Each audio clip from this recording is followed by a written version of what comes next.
I attended a training on trauma and its impact, and there was a session on ACE, which shook me. My heart was heavy. What is ACE? ACE stands for Adverse Childhood Experiences, and it has some of the most well-documented links to adult behaviors and health outcomes in all of psychology and medicine. Let me map out the core relationships visually. The original CDC Kaiser study that was done in 1995 and 1997 surveyed 17,000 adults and identified those 10 categories. The participants received an ACE score from 0 to 10, and each category counts once regardless of frequency or severity. The score is crude but powerful.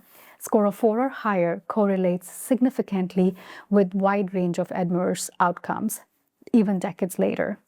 The central mechanism connecting ACE to maladaptive behaviors runs through toxic stress.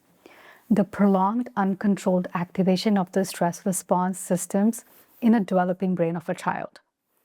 Here's how that pathway unfolds biologically and behaviorally.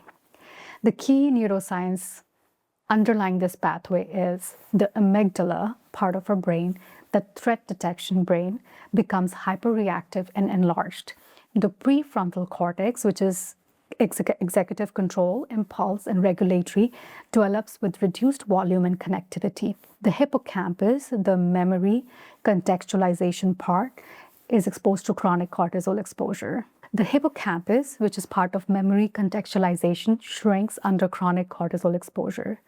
The net result is a brain that is very good at detecting and reacting to danger, but less able to modulate those reactions, which are adaptive in an abusive home, but become maladaptive in school, relationships, and work.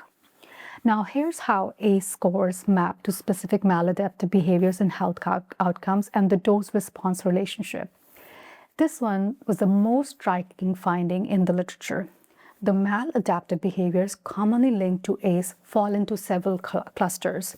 Number 1, externalizing, aggression, conduct problems, risk-taking, criminal behavior, often rooted in the hyperactivated threat response and reduced impulse control from PFC underdevelopment, prefrontal cortex. Internalizing, depression, anxiety disorders, PTSD, suicidality, they reflect the same dysregulated stress system turned inwards and combined with attachment disruption and shame. Next, substance abuse, alcohol, opioids, stimulants often serve as a neurobiological function.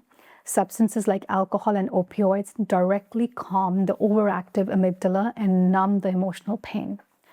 This is why ACE researchers frame addiction as self-medication and not a moral failure.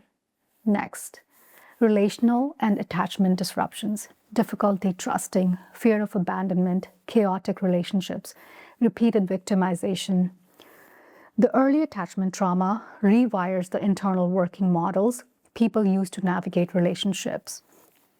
The next one is dissociation, emotional numbing, depersonalization, identity fragmentation, emerge when you escape from unbearable experience and it being chronic.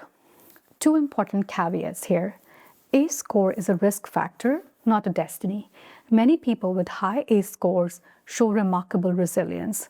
A key moderating variable is the presence of at least one stable, supportive adult relationship during childhood. It could be anyone, grandparent, relatives, and it is one of the most replicated findings in the resilience research. The original ACE study had a limited sample, mostly white, middle-class, insured adults in California, which likely underestimated the true population-level effects.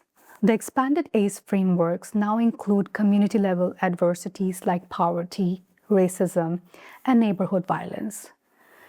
For deeper study of this and the neuroscience and specific behavioral outcomes, let me explain this further.